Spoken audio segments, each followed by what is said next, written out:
Hi guys, welcome back to my YouTube channel. From today I am going to start a new series where I will talk about some of the world's most famous buildings. In this episode, we will get to know which is the most expensive residential building in the world. So without wasting any time, let's jump to the video. If we talk about the most expensive and famous houses in the world, the first one comes Buckingham Palace, London, valued around $2.4 billion.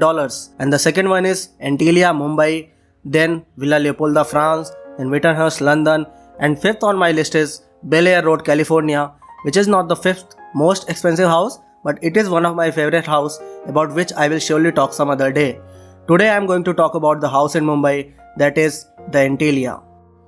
This massive private residence is located in Altamount Road, Mumbai, which is also known as India's Billionaires Row. It is an affluent neighborhood in the city of Mumbai, Maharashtra.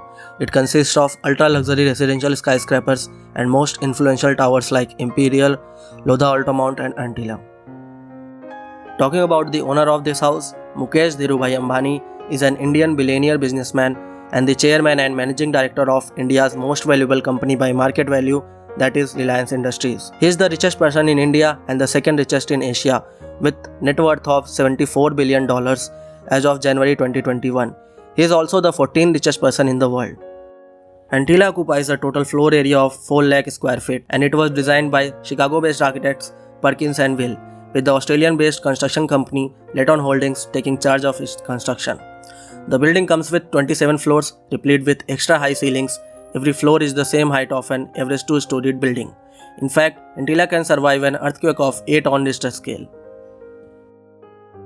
The architectural design of Antilia has been fashioned along the lines of lotus and sun. The top 6 floors of the building have been set aside as the private full-floor residential area. This 173-meter high residence is a vertical combination of various green, open and closed spaces that houses multiple facilities like private cinemas, swimming pools, car service centers and grand ballrooms. Talking about its amenities, it has 3 helipads on the roof, 6-story high car parking, car service station on the 7th floor, air traffic control, a 168-car garage, a ballroom, 9 high-speed elevators, a 50-seat theatre, terrace garden, swimming pool, spa, healthcare, a temple and a snow room that spits out snowflakes from the walls. Yes, this skyscraper mansion is the one of the largest and most elaborate private home in the world. The building interiors are decorated with the palette of theme-specific set of rare materials. The residence is designed to keep the background, lifestyle and the work schedule of the inhabiting family. However, some architects argue that their lifestyle could have been translated as a better design solution than what we see today. Some see it as an important landmark in the neighborhood, while some call it a reckless show of power. Ever since the construction of this building started, it has gone through various controversies. The land on which Antilia was built housed an orphanage called Karim Boy Ibrahim Khoja with 60 orphans and belonged to a charity run by Waqf Board. In 2007, the Maharashtra state government said that the structure is illegal because the landowner has no right to sell it, as the Waqf property can neither be sold nor transferred. Ambani then obtained a no objection certificate from the Waqf Board after paying 1.6 million rupees and began its construction.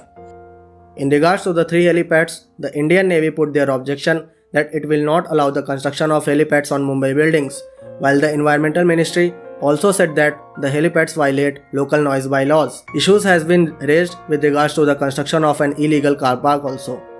In 2011, it was reported that Ambani's had yet to move into the home despite its completion for fear of bad luck. Apart from the objection from the government authorities, Antilia has received public criticism too. Tata Group chairman Ratan Tata said Antilia is an example of rich Indians' lack of empathy for the poor. Tata said the person who lives in there should be concerned about what he sees around him and asking can be make a difference. If he is not, then it's sad because the country needs people to allocate some of their enormous wealth to finding ways of mitigating the hardship that people have. Despite all the criticism and controversies, though Antilia does not entice us much through its design, but it is arguably the most expensive house in the world. With all this information, I would like to end this video and will be back next week with some other architectural marvels. If you found this video helpful, please do subscribe to my channel and hit the like button.